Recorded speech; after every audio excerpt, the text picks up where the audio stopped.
everyone, and thank you for joining us for tonight's Tenement Museum Book Talk. My name is Erika. I'm a part of the advanced sales team at the museum, and tonight I'll be talking to Antoinette Truglio Martin about her new book, Daily Bread.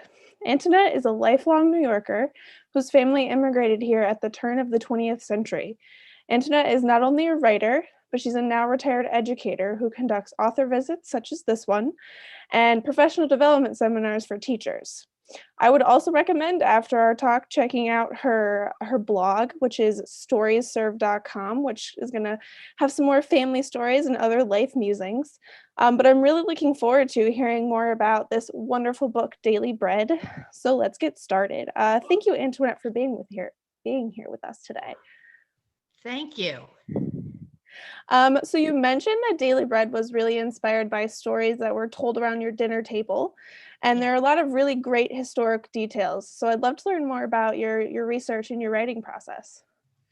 Well, the first part of this research has always been listening to the stories around the table. And, I come from a family who really tells stories and they repeat them, and it becomes a whole act, pretty much.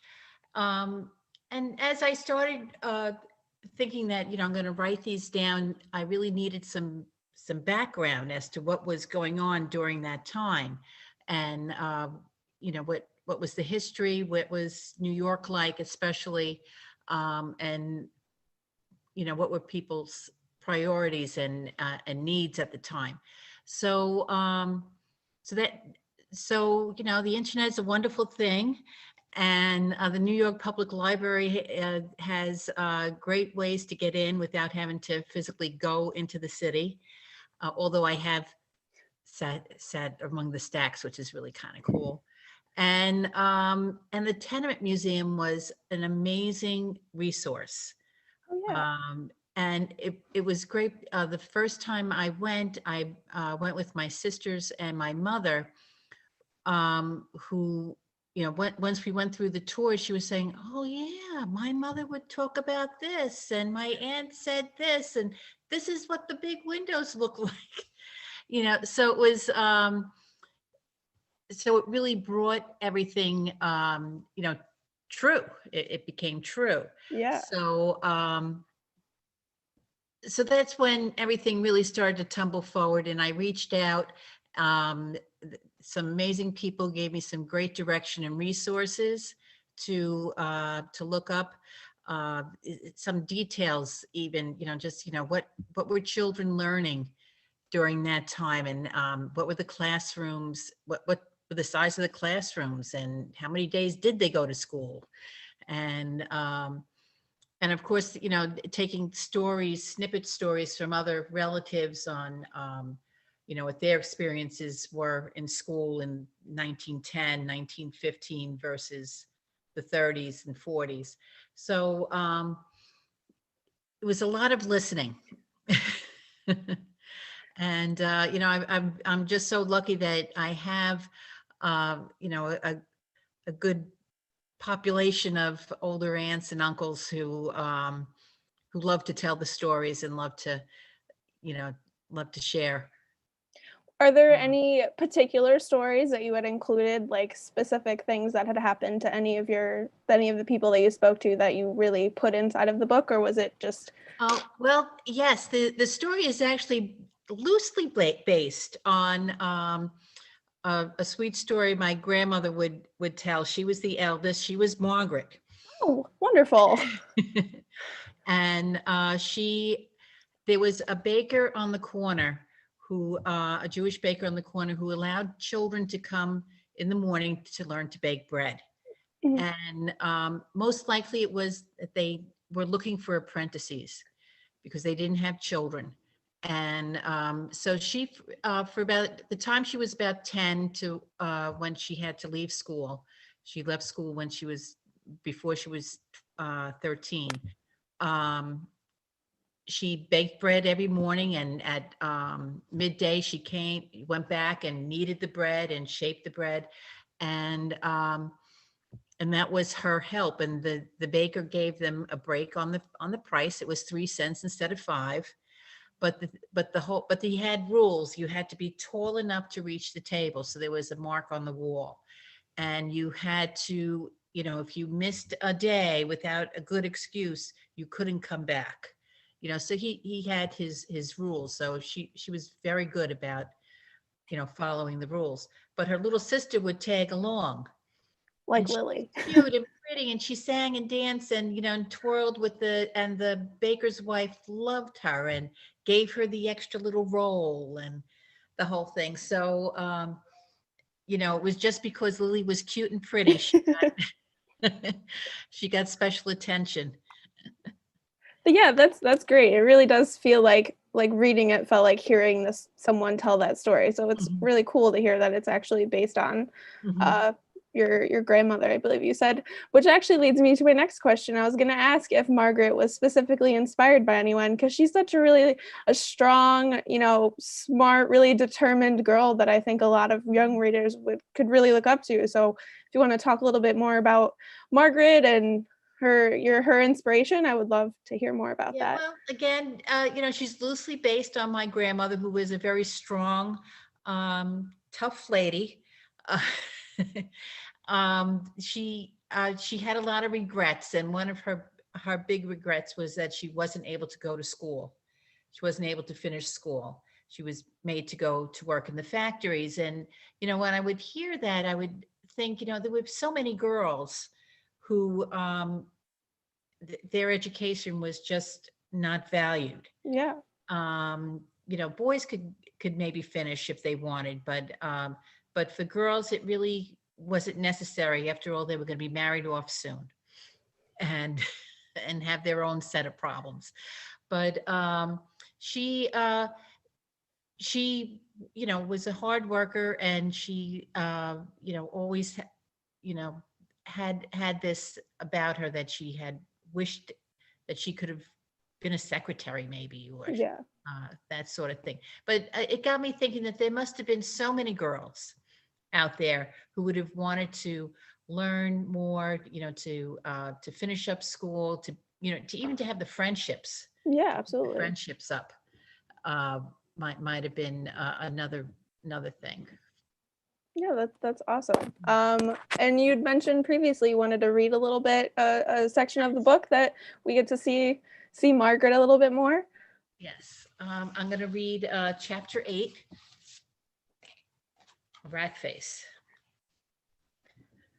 Margaret and Lily walked arm in arm on the cleared sidewalk.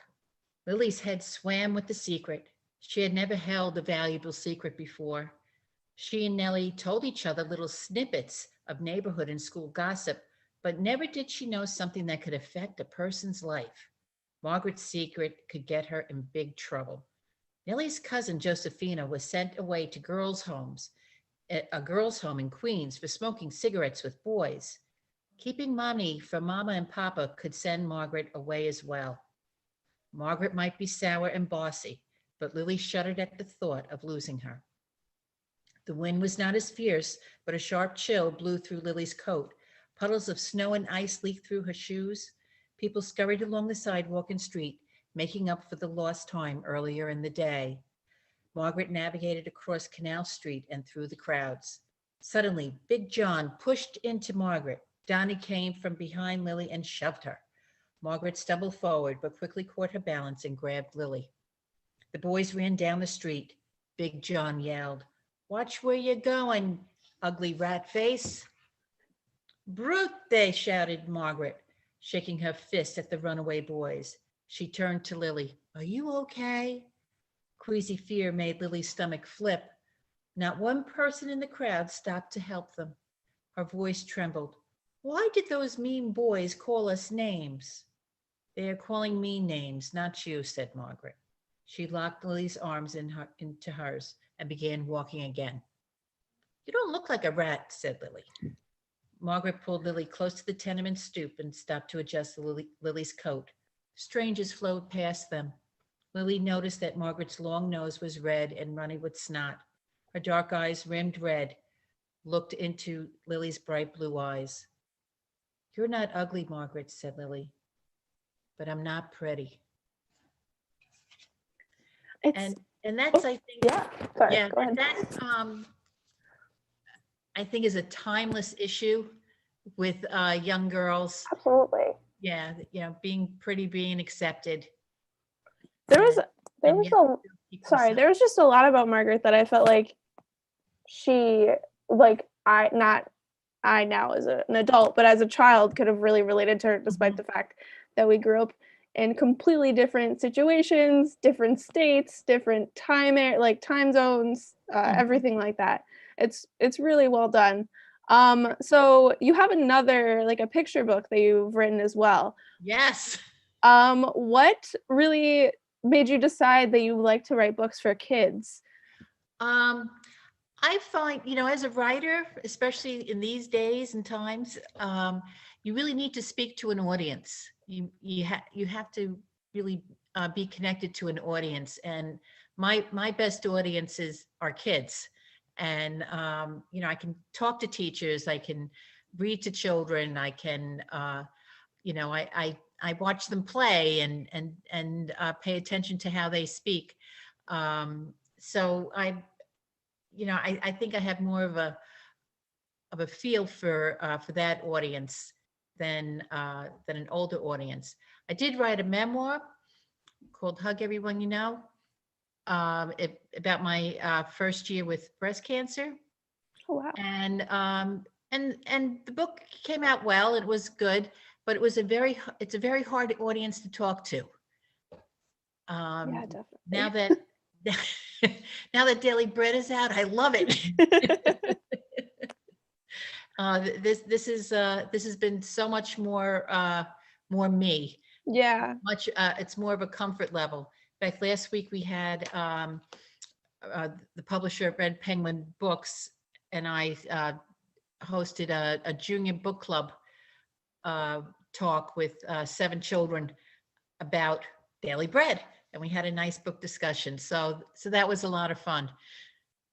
What were some of the things that the kids had asked that they found that they could relate to it at all? I'm definitely interested in hearing more about there were a couple of the children who were the oldest in their family. So they said, a lot of things that Margaret had to do reminded them of, their added responsibilities as the oldest kid in the class, in the family. Mm-hmm. And yet there were like, I think another 2 who were the youngest, who were the babies, and it was, they were more in tune to Lily and not wanting to be bossed around, and also it was good. It was also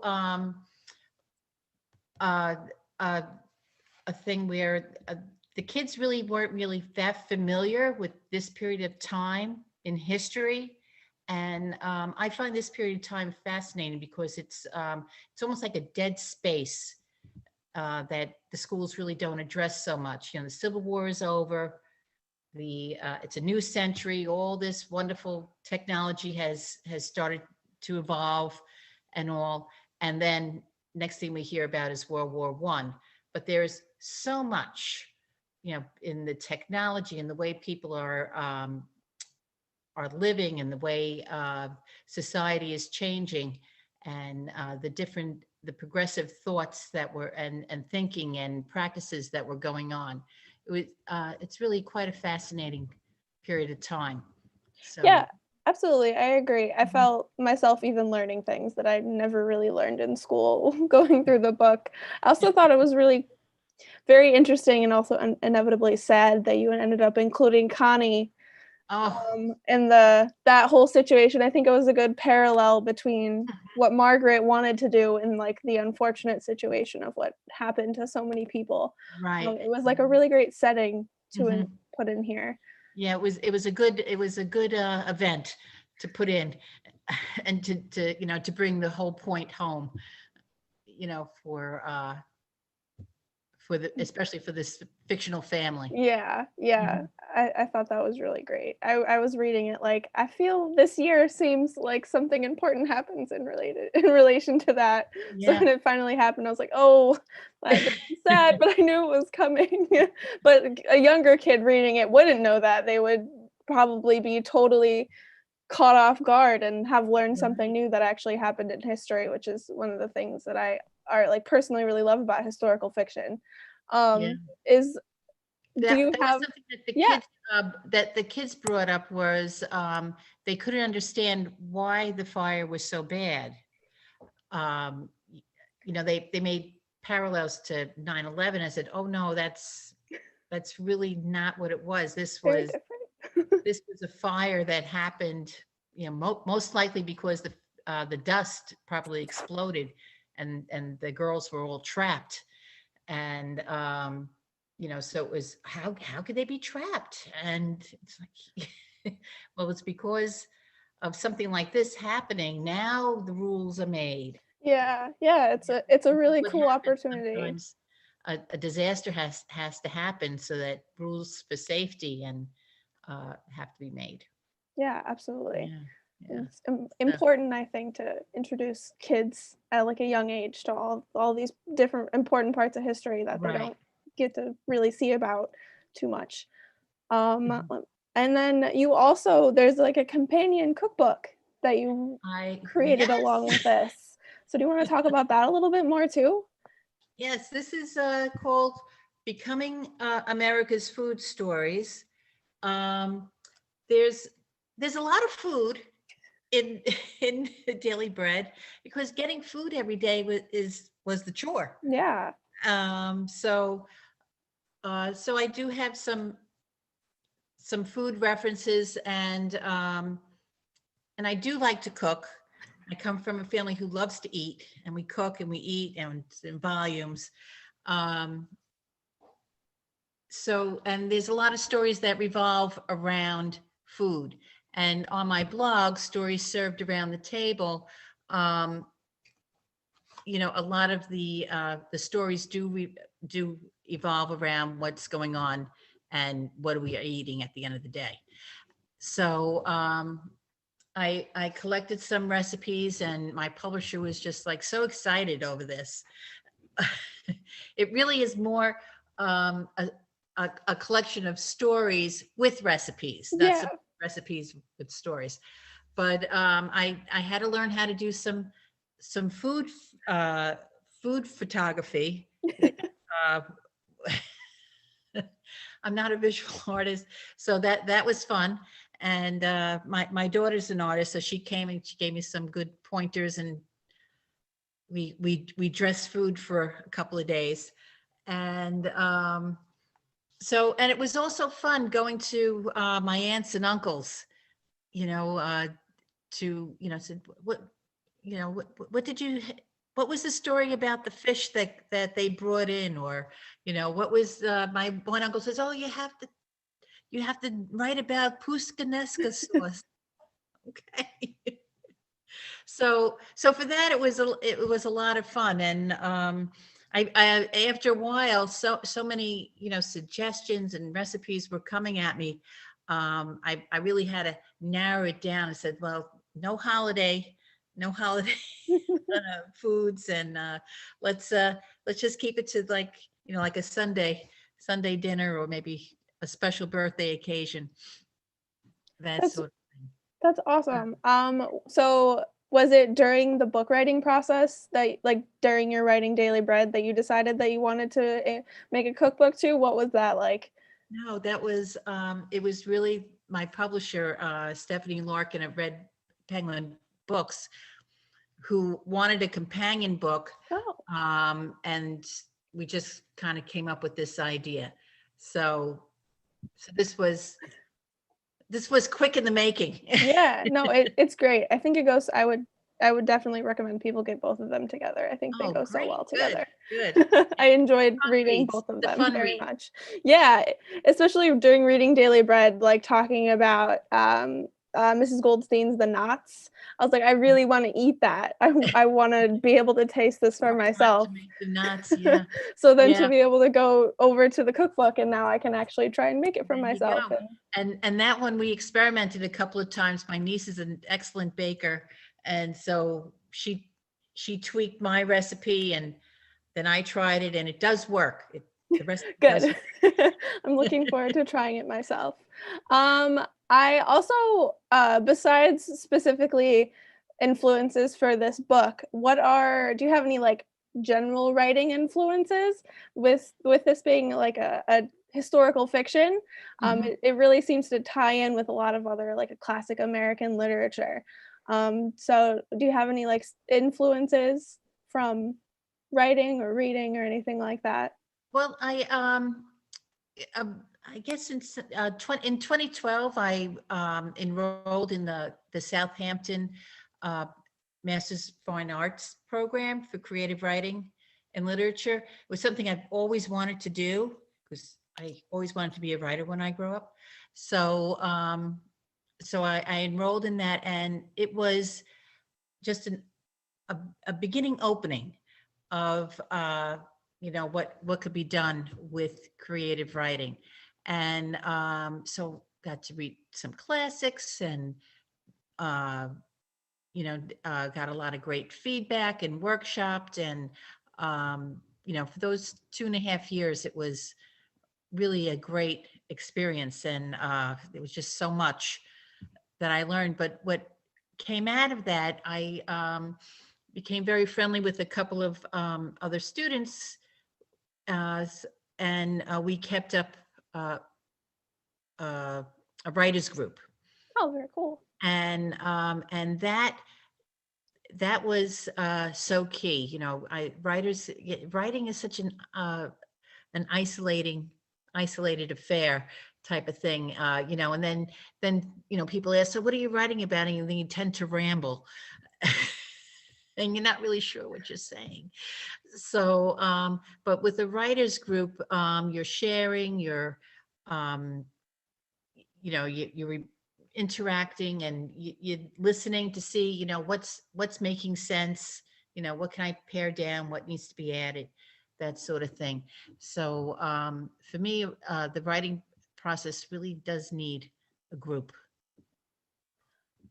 Yeah, that makes a lot of sense. It definitely Mhm. can be a very isolating thing, and having feedback is absolutely helpful. Do you have any other advice for young or not young new writers, people that want to get their work out there?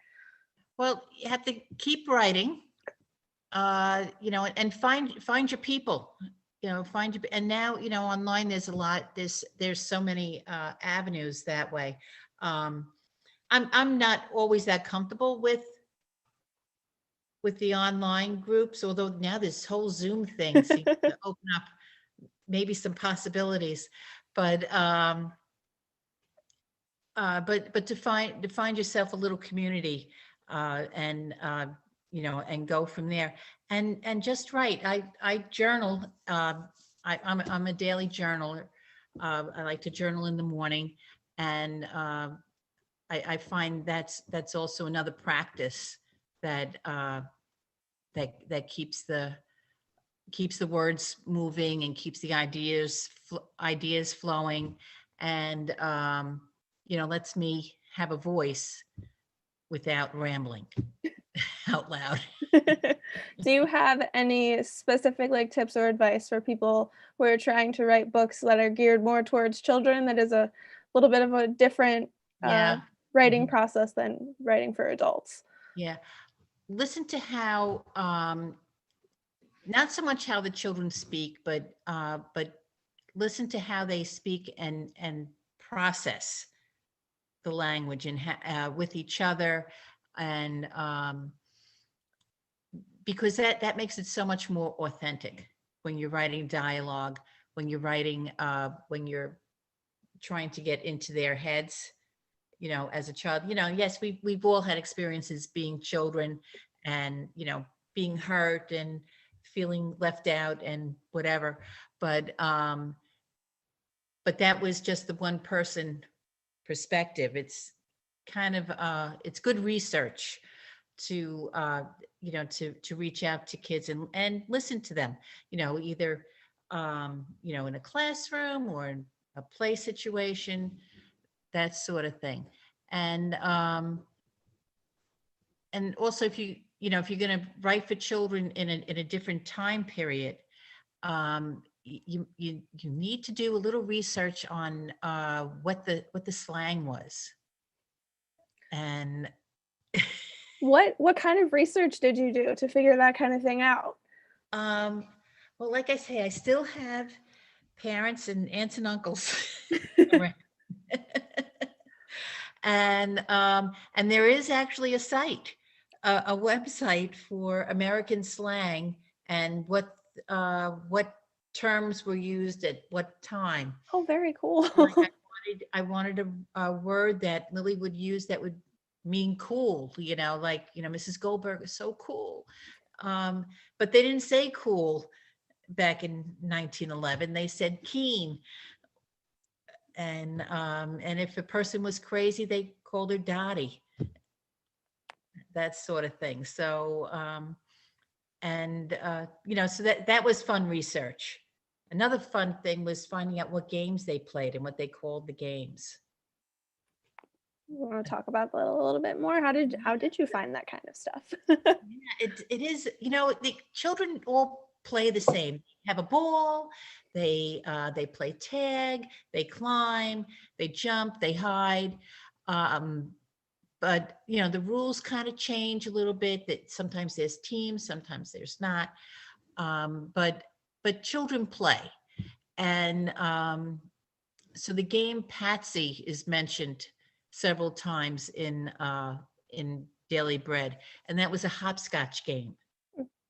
And the kids would draw with the rocks on the sidewalks, or make a box in a snow type of thing. So, or even in the dirt, they would, draw with a stick and play a type of hopscotch. And they played marbles, if they could get marbles. If they didn't have marbles, they had pebbles, before marbles were available. things like that were, so it's, and it's funny on how, the markets were made for, for buying. Yeah. So kids would buy stuff, on maybe the smell of the rubber ball, that sort of thing. That was done on purpose. So. Oh, that is good to know. Very interesting. Thank you. We actually have a question. So from someone in our audience that says, I agree, immigrant stories have more in common than differences. Yes. But I'd like to know what you think might have been different for Sicilian or Italian immigrant families, which is this person's heritage. And they also wanted to say they bought your book. So hopefully we'll enjoy it as much as I did. But do you want to talk a little bit about that? Yes. Well, my family were originally from Sicily. They were, just like many others, they were poor farmers or fishermen. And they didn't come like the Jewish people came. The Jewish people were being chased out. They were being persecuted. They took everything and everyone, and they left. Whereas the Italians really didn't do that. The men went across first, and would get work and send money home, and eventually bring the family back. So it was a slower process. And my great-grandfather was the youngest brother. And so he came over, marriages were arranged back then. Yeah. So he got married, and within a year he's in America with his brothers, but leaving a wife with a child in Sicily. So so there's like a separation type of thing. It's almost like doing duty and doing what you have to do. It's what you have to do, Yeah. and that's what you do. And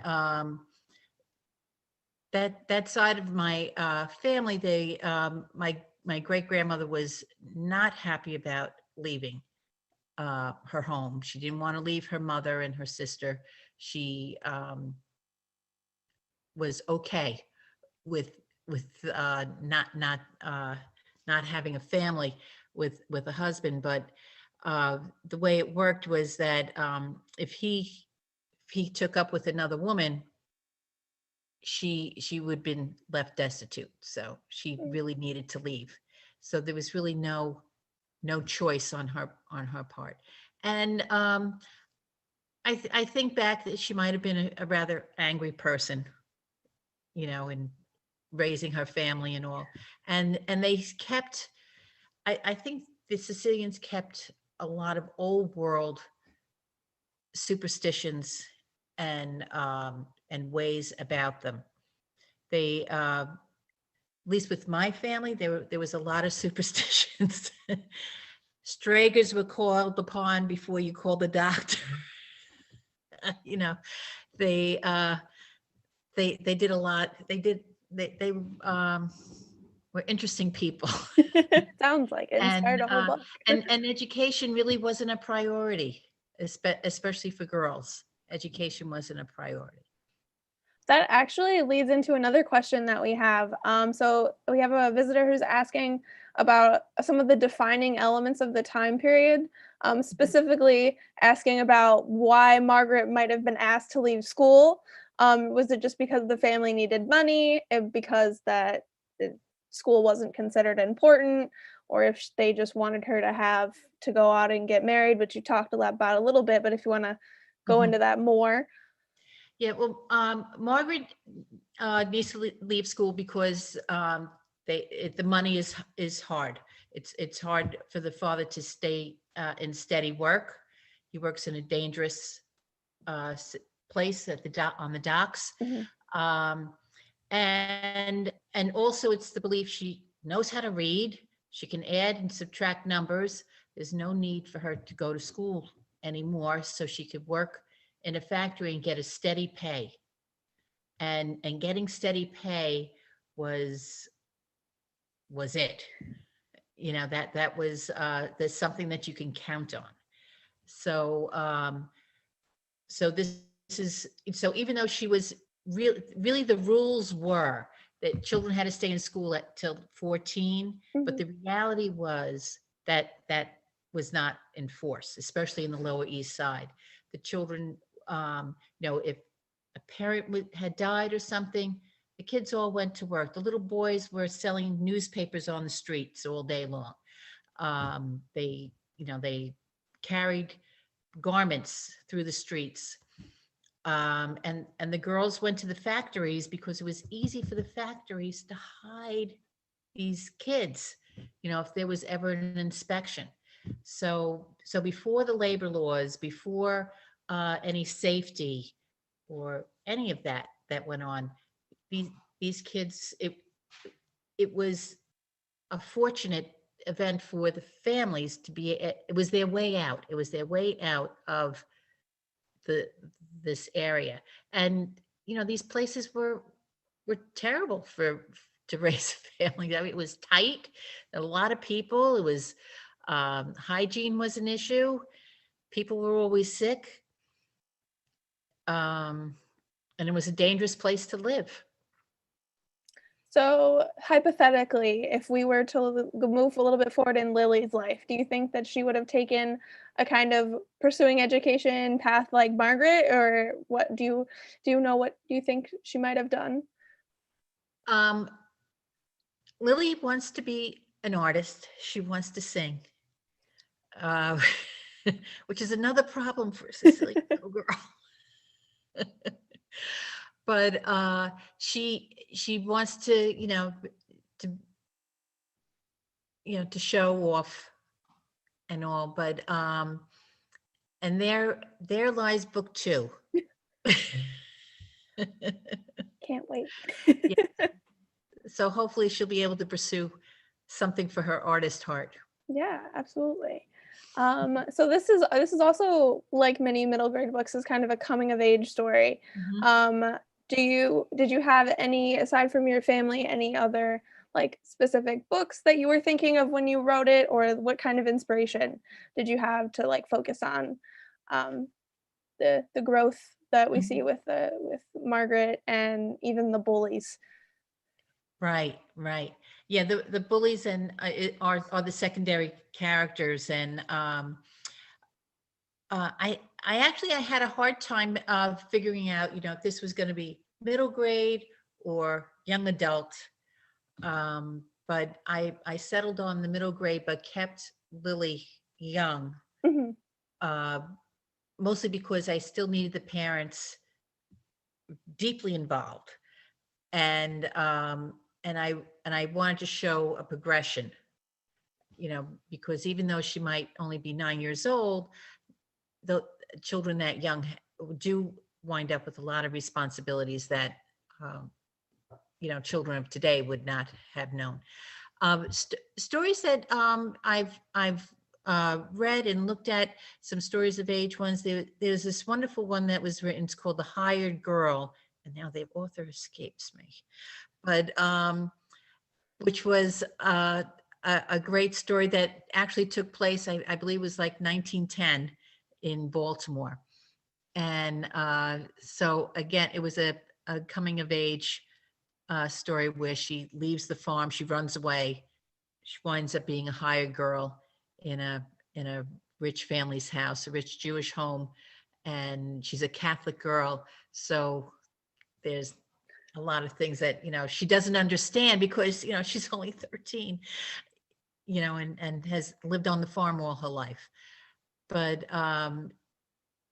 so taking characters like that with their innocence and naive backgrounds and seeing the world as it unfolds in front of them, uh, that's always a fun subject, a Yeah, fun absolutely. premise. Are Yeah. there any other books, like if you were to make a book list of books to read along with Daily Bread, along with that one, were there any other ones you would recommend? There's oh, I wish I had my list in front of me. There's another one that had come out recently was The Elephant Girl. That was a good one, where she's a little girl that actually got lost uh, in a tornado and Oh, wow. lands next to the elephant in the zoo, and learns to live. So it was a good coming of age and coming to terms with a tragedy type of story. Um, there's a wonderful one that is done in verse, Inside Out Again. I think it's, I think I've heard of that. yeah, Inside Out Again. Yeah, about immigrant family from Vietnam, refugees coming in, and being a child of the 70s, that was, that's something I had witnessed and seen, kids coming in from these camps and all. So that's also a timely one as well. Yeah, Mhm. absolutely. Yeah. Do you have any upcoming works that you would want to tell us a little more about? Like you mentioned, maybe a Daily Bread book two. There is a book too. I'm just wrestling with the title right now.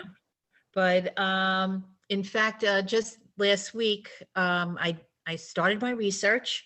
I had to go into the area, and I was visiting the Henry Street Settlement House Mhm. because it's going to play a part in the lives of the Taglia family.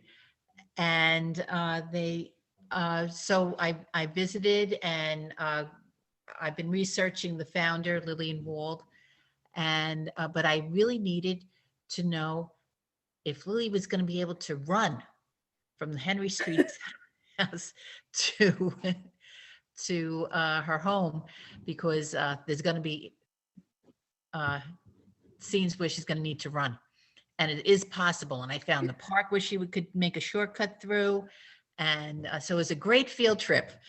It's a great field trip. And also it's going to involve the New York Yankees before they became Yankees. Oh, very cool. I'm looking forward to this book. I'll Yeah, have to get so my hands I on hope it. it'll appeal to others. And her little artist heart might be able to do something. Yeah. Oh, okay. So we have another question. Yes. Did you talk a little bit about like the health issues in the tenements? Mm, And there is one of the sisters that's a little bit yeah. sick. Did you do any like specific research about health issues at the time? What the bathing situation was like in the tenements? How did Yes. you gather that kind of information? And Right. how would the young girls have, managed to try to keep themselves clean? It must have been a full-time job. Um, at the time, there would have been water in the apartment, but the toilet was in the hallway, and it was shared by 4 families. So and boarders who were there. So it was constantly being used by other people. Um, you know, they would bathe in the big sink. Maybe I think my grandmother said like once a week they would take a bath. Washing was a constant thing, and even during the summer, this the oven the oven was always burning with coal to keep water boiling. And my great grandmother apparently was into cleaning, so even during the summers, the water is always boiling. So I just couldn't imagine, the amount of energy that had to go into just keeping dishes clean and clean a pair of clean socks and underwear, and and just the men come home filthy from labor, Mm-hmm. and they are not going to take a shower. So the hygiene was an issue just for the body, and then the air. There was no ventilation. The air was very stuffy.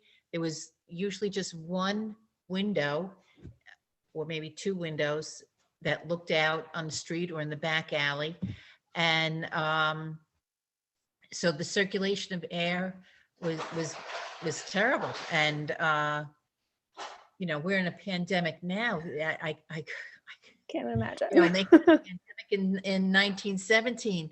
So, and everybody caught each other's sniffles. And if a child had any type of allergy or low immune system, or if anybody did, they were sick. They Yeah. were always sick. And there are no antibiotics available, so you're really relying on your old world remedies. Ergo, the Strega comes to your house, or luck, chicken soup. But yeah, there was TB was a big problem. Cholera was a problem. It was a constant thing, and vermin were part of the Oh residency. yeah, absolutely. Ugh. I actually had a question as I was reading it. They mentioned a couple of times that they have fennel tea, and Yes. I had never heard of that before. What do you know? What was the purpose of putting fennel, like making a fennel tea? Was that related to health at all? It's one of those things that had always, if you're not feeling good, at least my family, you're not feeling good, you got hot water with the fennel tea. When I was pregnant and was nauseous, my grandmother made me fennel tea. And so I just took it as being the regular remedy. You know, some people use chicken soup. Yeah, no, that's Some cool. I was people just use curious, and it fennel is. tea. It's also cool how those kinds of things. That's still something we do today. Like we have medicine now, but we Mhm. still rely on some of those kind of like old world homeschool, like Yeah, home remedies, which yeah, is because there is great. something to it. There is something. Yeah, absolutely. Yeah, and I think fennel at the time was easy to, because the seeds would still be Mm, in the sprigs, that makes so it sense. was easy to collect them. It makes a lot of sense. We have another question from Ellie, who is 9 years old. Oh, Uh, and she asks, besides education, did women in Sicily and Italy have the same rights as men? oh no. They could not own well back then. Now I'm sure it's a lot better. But back then, uh, you could not own property. You cannot be a landowner. Um, in fact, one story with my great grandmother was she was a middle child. I believe she was a middle child, but her brother had died, so she was in line to inherit what little plot they had, and her father wouldn't have it. So, so he married her off. But yeah, women couldn't hold any properties. Um, they weren't encouraged to go to school. My great grandmother never learned to read or write, and that they were pretty much thought of as property. And then I have also another question. Did Margaret work as an interpreter for her non-English speaking parents? Mhm. Is that part of the reason maybe why she went to school? And do you know anything if there were any truancy laws in 1911? Yeah. Okay. The translating thing was just about every child's job for their families. A lot. A lot of times the children were relied upon to interpret and to learn to barter. Margaret becomes a very good barterer uh, with the English speaking vendors and all that. And also, you're not only learning to speak English, you're learning to speak Yiddish and Romanian and Greek, what there as well. So you learn to be a master of all tongues there. And I could go into a million stories on that. If you want to go into one, I would love to hear more about more about anything related to that. Well, going up a few years, my grandfather was a tailor in Brooklyn, Hmm. and he had lighter hair and he had light eyes, and he spoke fluent Sicilian and he spoke English, but he also spoke Yiddish, and he knew some German. He was able to speak to the German um, grooms down the street, and so he had about 4 or 5 languages that he was able to converse in. And my father said that when he had the shop, he had the radio on with classical music, which is something just about all cultures could identify with. And so, people would come and go and listen to some music, and they would chit chat, and he would just spill in to into everybody's language. But when he passed, uh, everyone thought, people would bring, chicken soup. The Jewish people would bring chicken soup. Somebody would bring the grape leaves. They all thought he was Greek. Oh, They all thought he was Jewish. that's so funny. Because he was able to easily converse Yeah, and keep up a little conversation going. that's definitely a really. So I think children of that time really needed to have a sharp ear for different languages, and and be able to help their parents barter and manage, through the whole system there. But Margaret is probably the master translator for the family, but the other girls would also. Betta would also, because she's home Hmm. and she's not well. But yeah, truancy laws. Yes, there were truancy laws. They were not well enforced. Probably in that area, they had other things to be enforcing rather than finding out where the kids are. Um,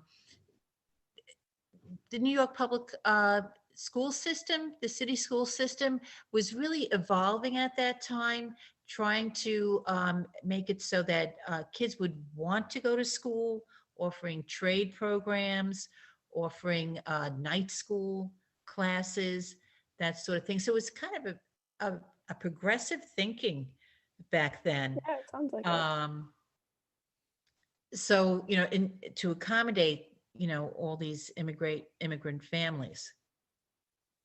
Very cool. I also wonder, which is something that we sometimes talk about with our museum tours, is how Margaret's mom might have felt that her daughter was so fluent in English, and whereas she seems to not want to have to learn English at all. Like it seems like it's helpful for her to learn English, but there would probably be some really conflicting feelings there. That it looks Right. like seems like her daughters are becoming Americanized. Yes, and I think that was a big fear and a big problem for a lot of children of immigrants back then, and maybe even today. That they don't practice going to church, and that you don't you talk back, and you want to have the ribbons and that sort of thing, and you're able to communicate beyond the block, beyond the one little street and beyond the neighbors, and it's not so scary for them as it is perhaps for parents who, are, frightened of this whole, it must have been such a frightening experience Yeah, I can't even imagine. to leave everything, and to be, plucked and dropped into this whole city life. Um, I know with my great grandmother, she came from a farm fishing village, so it was actually very bucolic. It was beautiful, the sea and the land and everything was very spacious. So she didn't live in a city, um, but her daughters were, city girls. Yeah. And so when they finally got that house in Brooklyn, there was a plot of land that she cultivated. I mean, it must have been it was truly a postage stamp. I remember it. But she had fig trees and tomatoes and everything growing in it. And it was just her thing was to just be in the ground, digging up the dirt. It really just it goes back to the question that we had earlier that shows how while people come from so many different places, the immigrant experience, it's so similar for people coming from such vastly different cultures. Like you come Yes. here and Mhm. it's probably scary and exciting. Um, but aside, maybe this is the answer to the question. What made you want to write the story about an immigrant family? Was there any, besides your family, was there any particular reason why you thought like this is an important story that I should tell? Well, as a teacher, because I had been teaching for a long time, I had seen a lot of my students come from immigrant families, and parents struggle with with the language and understanding what they're expected to do and what their children are expected to do, and the kids, it takes time to assimilate and be part of the community. Um, and I work with very small children, with young preschoolers and early elementary school children. Um, it just but no matter what, the kids are kids, You know, they want they want to learn. You know, they're like little sponges. They want to play with friends. And the friends don't necessarily have to look like them, Hmm. and they have so much to share. You know, the different fruit, you know, even the snacks. Oh, look what mommy brought, you know, made for me. It's, oh, you know, who's slicing mangoes first thing in the morning? You know, and you know, things like that. So you know, so it's really, and it, as difficult as it is, it's enriching, I think, for us, as you know, who are pretty well established Americans, to see, you know, what it's like for the new blood to come in, and to be, you know, and to be part of our American story. You know, this is a great country. It's a wonderful country, and it's full of beautiful stories, and you know, where people who work hard and are very proud, and and to be able to welcome and to bring forth others with that, with those values, is important. It makes our country stronger. I agree. Thank you. I think that was perfect answer to that question. Thank you. And you said you are going to write another Daily Bread follow-up. Yeah. Do you have any future ideas for children's books or other books otherwise, maybe that haven't been quite fleshed out? Maybe that was like inspired by your research or anything like that. I feel like delving so much into all that information, I would come out with like 50 different book There's a million ideas. of them. I don't know which way to go. This is the problem. As the ladies in my writers group say, you gotta pare that down. But it's there'll be, I'm going to be sticking with this series, the Becoming America's series, America's Stories series. I'm going to be sticking with 1911 because apparently 1911 was the year. Oh, There wow. was a lot that went on, so that kind of laid the foundation for so much history that we really know. So so I'm going to stick with them for a little while. I might go to a prequel back in Sicily. Oh, that'd be I cool. really need to go to Sicily. Might have to wait for a little bit for that one Yeah, then. right. On that one. And yeah, I got to do some walking there. And yeah, but there's a lot of fun stories, and I've always got picture books running in my head, and you know, so No, we that's keep it awesome. going. Yeah. I do now. We also have, there's a question. Someone wants to know if there's an e-link to the cookbook or how we can get the cookbook to people. Oh, yes. If you go to storiesserved.com, or one word, hit the blog button, and on the right side, there should be, I'm pretty sure, the cover to the cookbook, and that will lead you to Amazon. Perfect. Since we're talking about the cookbook, do you have like a favorite recipe that's in it or a favorite story that goes with one of the recipes? Well, my favorite story is not the favorite recipe. My favorite recipe is the caponata, is the eggplant recipe. My favorite story is the soft-boiled eggs. I'll have to check that one out. Do you want to give us a little Little preview. sneak preview of that story? Yeah, this was my sister and I. We're about a year apart. We had to sleep over the other grandma's house, at great grandma's house, not the fun grandma's house. So we had to be in the other great grandma's house, and it was all, you know, very clean and very orderly, and there was a way to do things. So we went to bed, and in the morning, great grandma only made soft boiled eggs, no Cheerios, no Captain Crunch. And so she makes her eggs, and she puts them in these prettiest little cups.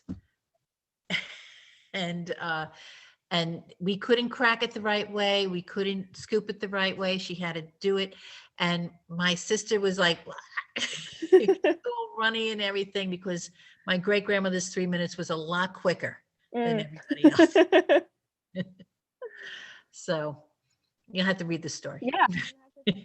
And I also have another question from our visitors. How long was a typical school day during the time that Lily and Margaret were in school? Because they go like back and forth in the bakery and the school. Right. Well, back then, and even when I was a kid, you got to go home for lunch. School lunches were not the thing. Or if you came to school and not go home, you brought your lunch and you ate somewhere. But so there was at least an hour and a half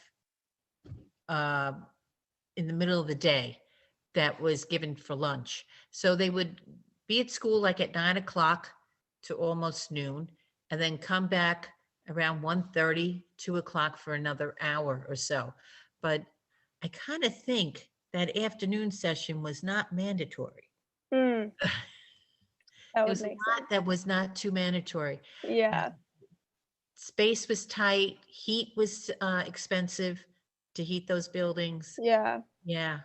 Especially with so many families that need their kids to do work. Yeah, they need their kids home. Yeah, that makes a lot of sense. Yeah. We're coming towards the end. I don't know if I know. I've really enjoyed talking about the book. Yeah, so I enjoyed this. This is great. You're very good, Erika. Thank you so much. I enjoyed it so much. I've just been so excited to talk to you about it. So it's great. I hope everyone else who gets to read it enjoys it as much as I did. But I don't know if there's any like last minute questions or anything that anyone has, or if there's any last minute things you want to say about the book. Go out and buy it. It's on Amazon. And I hope it's at the Tenement Museum. If it's not, I hope we get it. I would love to also talk to visitors. Yeah, maybe when all this pandemic is over, I could come do a book signing. That would be awesome. I have the copy that you gave me that has the little note in it, and I'm gonna keep it. There you go. It's the teacher in me. Okay, so if no one has any more questions and you don't have anything else to add, I guess we'll wrap it up. Holidays. Stay safe. Yeah, stay safe, everyone. Be well. Thank you again for coming and talking with us. I really enjoyed it. This was wonderful. Yeah, great. Thank you so much.